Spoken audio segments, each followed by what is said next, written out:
Red Bull's shocking words just twisted Albon's F1 future in a big way. Red Bull is spiraling, not on the track, not publicly, but internally. Deep within the walls of their once dominant empire, cracks are starting to show. The second seat curse, as fans now half-jokingly call it, is no longer a joke. And if you're following the whispers in the paddock, there's one name slowly circling back into the conversation: Alex Albon. Let's not get ahead of ourselves just yet, but it's worth pointing out what a mess that second Red Bull seat has become.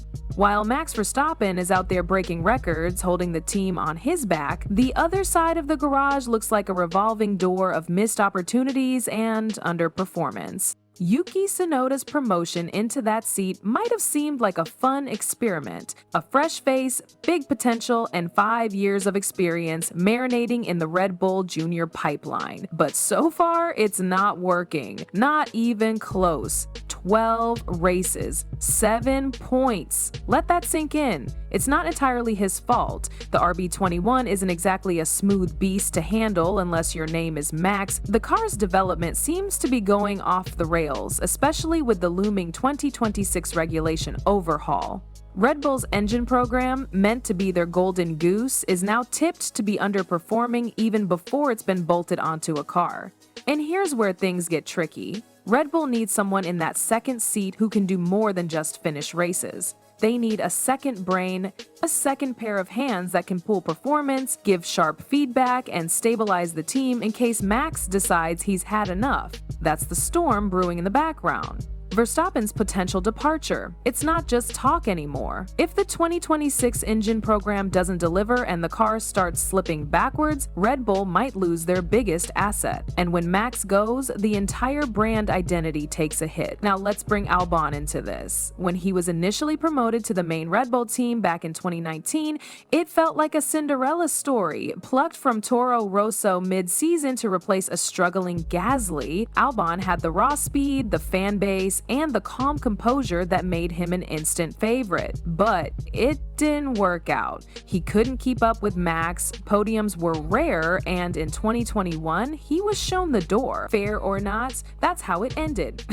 Except, look at him now. At Williams, Albon has reinvented himself, not just as a driver, but as a leader. He's helped drag the team out of the back of the grid, shaping their 2026 vision alongside the technical team. And with Mercedes power units on the way, Williams might finally be in a position to punch above their weight consistently. Albon isn't just part of that plan, he is the plan. They've built around him, he's their guy. So why would he even think about returning to Red Bull? Well, the answer might lie in Thailand. See, what most people forget is that Red Bull isn't just an Austrian brand, it's a joint operation. Austria owns the name, but Thailand owns nearly half the team. Chaler Muvidya, the Thai billionaire with 49% ownership, has always had a soft spot for Albon. Same roots, same culture. And when things got messy behind the scenes, remember the Christian Horner chaos? It was Chaler who stood by Horner, even selling off just enough shares to let the Austrian side take control, all to protect his influence. But now, that control shift might be coming back into play. Chaler reportedly wants Albon back, not because of sentiment, but because Red Bull needs rebuilding, from the car to the culture.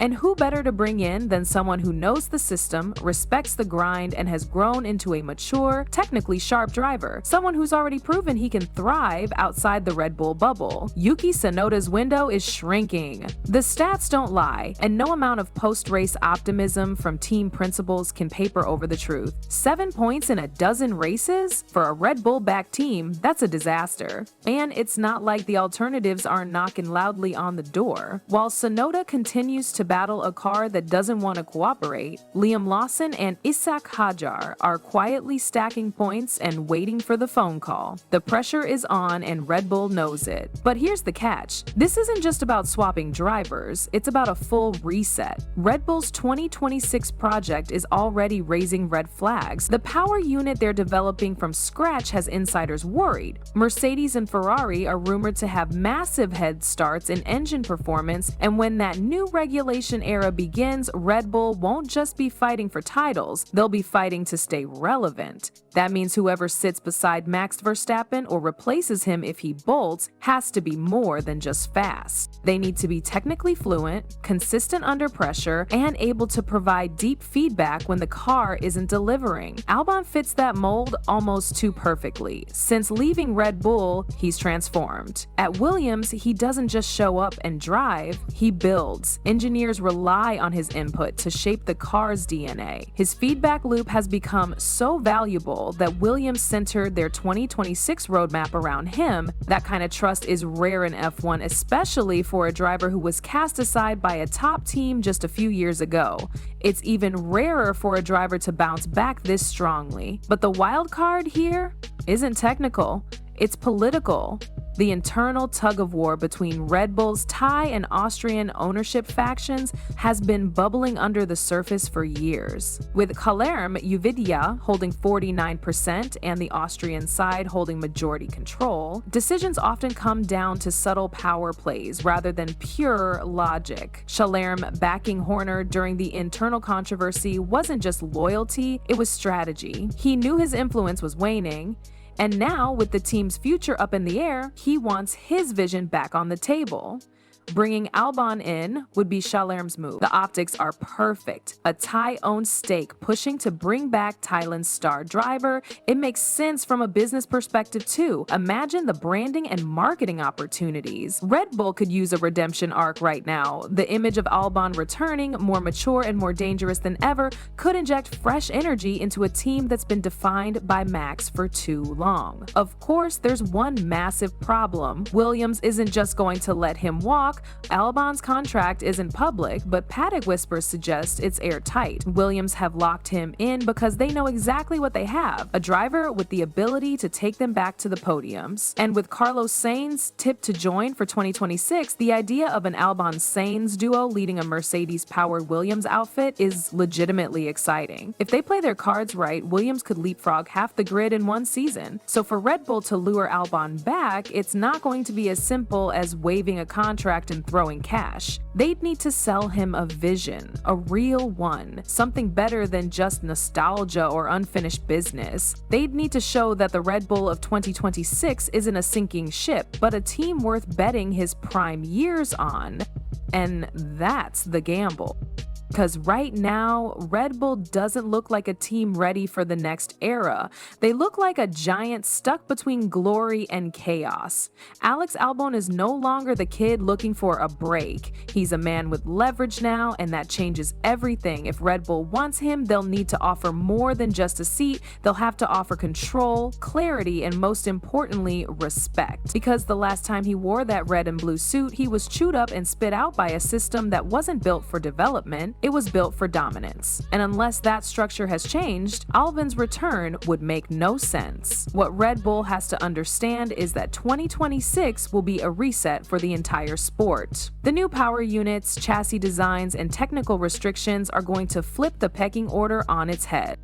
Mercedes and Ferrari have been planning for this for years. Audi is coming in swinging. Even Williams, a team that used to be an F1 punchline, has real structure now. They're not just showing up, they're building. And then there's Red Bull. Still dominant with Max, still dangerous, but dangerously close to being exposed if their engine project flops. If they start the 2026 campaign with reliability issues, energy recovery glitches, or outright power deficits, it won't matter how many world championships are in the trophy cabinet. This is Formula One. You're only as good as your last lap. That's where the second driver becomes crucial. If Max struggles, the team needs someone who won't. Someone who can hold the midfield or fight in the top 5 even when the car isn't perfect. Someone who isn't just a number 2, but a stabilizer. Albon fits that profile more than Yuki Tsunoda ever has. That's not meant to disrespect Tsunoda. He's fast, he's aggressive, and he's grown a lot. But growth isn't enough, not when the team's entire future might depend on who can bring home points when everything else goes sideways. Still, Albon has no reason to rush. He's finally found peace at Williams, something drivers rarely talk about but desperately crave. He's trusted, he's appreciated, and for once, he's not under the shadow of someone else. The idea of walking back into a pressure cooker, into a team that already knows who their golden child is, would take more than just sentiment. It would take vision. It would take a plan that guarantees he's not just a placeholder for the next hotshot junior, and yet, there's always that itch.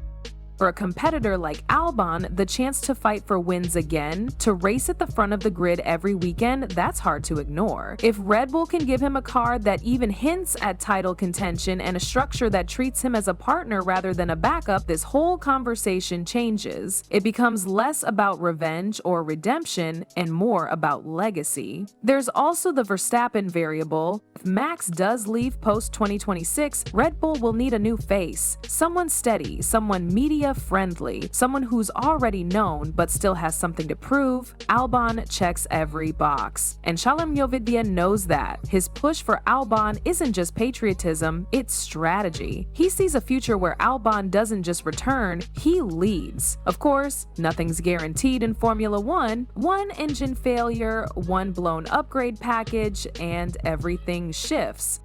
But if there's one thing that's becoming more and more clear, it's this. Red Bull needs a reset, not just under the hood, but inside the garage. And if they're brave enough to admit it, Alex Albon might just be the driver to lead that reset. Not because they made him, but because he made himself.